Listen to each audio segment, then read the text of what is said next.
And today I'd like to share with you, well, of course, most of us carry cell phone.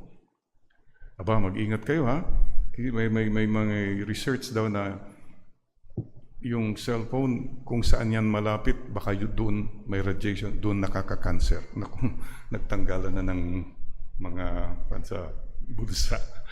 Anyway, by the way, itong cellphone, minsan ito nagiging parang, ito ng tanging yaman ng ibang tao. Ito lang palagi. Tanging yaman. Well, cellphone is good for communication.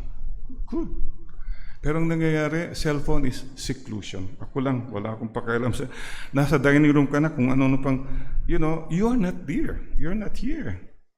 So please don't let that happen, that your cellphone makes you secluded. When you are where you are, stay there where you are.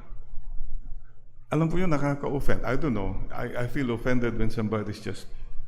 Parang, walang kwenta ka na nandito ka. This is more important.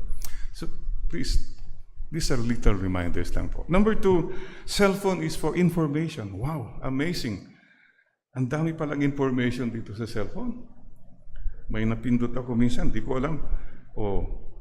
Do you have any command? May command. Sinubukan ko. Play soft music.